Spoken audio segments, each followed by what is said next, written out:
Hari abantu bavuka bakabaho ubuzima busanzwe, hari abantu bavuka bagahindura amateka y'imiryango yabo n'ay'igihugu cyabo, ariko hari abavuka bagahindura amateka y'isi yose. Uyu munsi turagaruka ku nkuru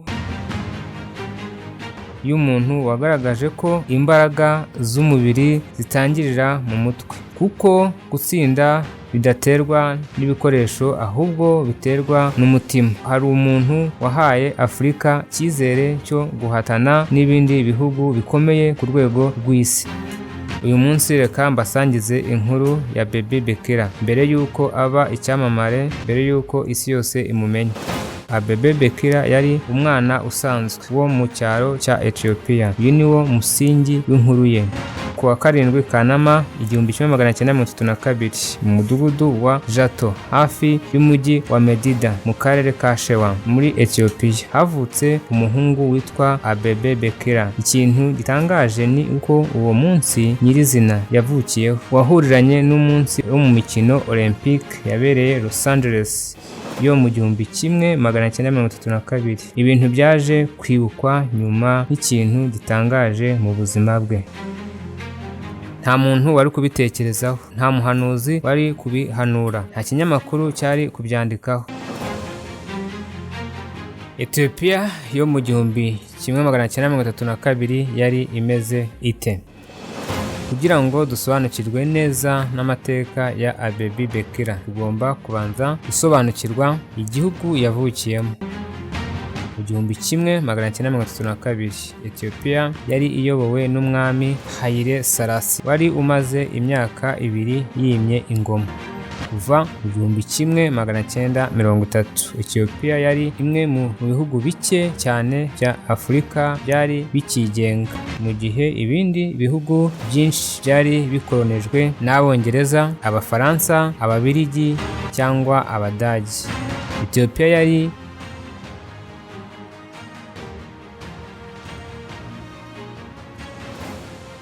yarabashije kurinda ubwigenge bwayo nyuma yo gutsinda Ubutaliyani ku rugamba rwa Adawa mu 1896. Cyakora igihugu cyari kigifite ibibazo byinshi. Ubukene, ubuhinzi bwari bushingiye ku mvura n'ibikorwa remezo byari bike cyane.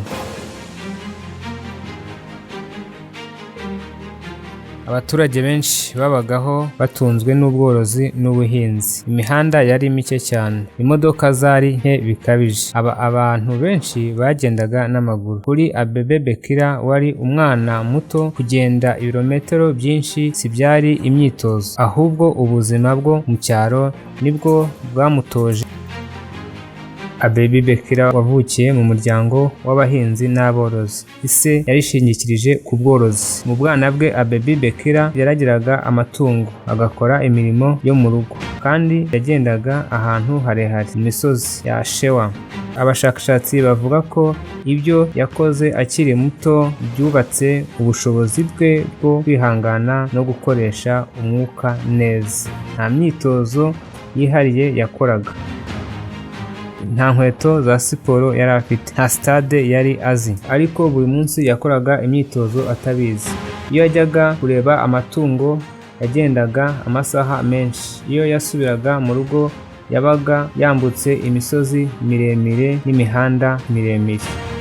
Iyo habaga imvura cyangwa izuba, urugendo ntirwahagararaga.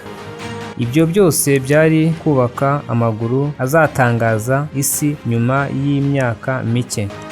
Abebe Bikila yari afite imyaka 3 gusa mu 1935 igihe Ubutaliyani bwa Benito Mussolini bwateye Ethiopia bugatangiza intambara ya kabiri hagati y'Ubutaliyani na Ethiopia. Kubera iyo ntambara, umuryango wa Abebe Bikila wahungiye mu gace ka Garo mbere yo kongera gusubira iwabo.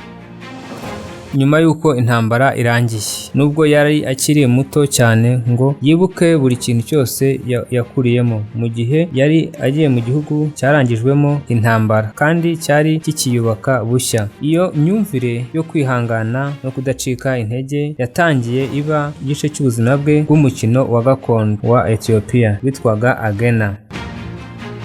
Uyu mukino usa n'umupira wa hoka wo mu cyaro, ariko ikidasanzwe ni uko ikibuga cyawo cyabaga gifite intera ndende cyane, abakinnyi bagasabwa kwiruka cyane kandi igihe kirekire kugira ngo babashe gukina neza uwo mukino. Nta muntu wari ubizi icyo gihe, ariko uwo mukino wari urimo gutegura umwe mu bazaba abakinnyi beza ba marato kurusha abandi mu minsi izaza. Urugendo rugana Addis Abeba. Mu ntangiriro y'imyaka 1950, Abebe Bikila yerekeje mu murwa mukuru Addis ashaka ubuzima bwiza kurusha ubwo iwabo mu cyaro. Uyu wari wo mwanzuro wahinduye amateka ye n'umuryango we. Agezeyo yinjiye muri Imperial Guard, umutwe wari uzwi kurinda umwami Haile Selassie.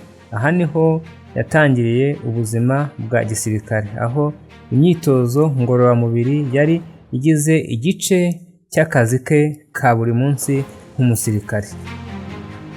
Mu gisirikare yasabwaga kugira imbaraga, kwihangana no gutegura umubiri we kugira ngo ube ufite imbaraga. Abasirikare bagenzi be batangajwe n'ukuntu yashoboraga kwiruka intera ndende kurusha abandi.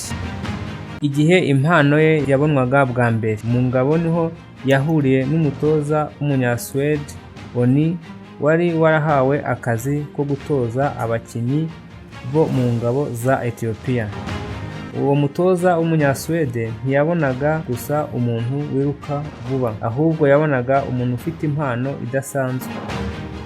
Icyo gihe nta muntu wari uzi ko mu myaka mike iri imbere uwo musirikare utazwi azahindura izina n'amateka ye mu gihugu cya Ethiopia muri siporo ya atletism.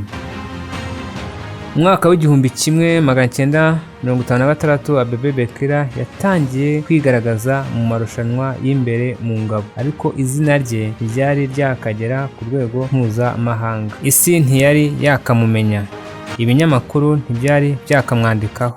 Nta muntu wari uzi ko uyu musirikare woroheje wo mu bwami bwa Ethiopia yari agiye gukora agashya muri marato yabereye Roma mu 1960, asiganwa mu gice cya full marathon, asiga isi itangaye cyane.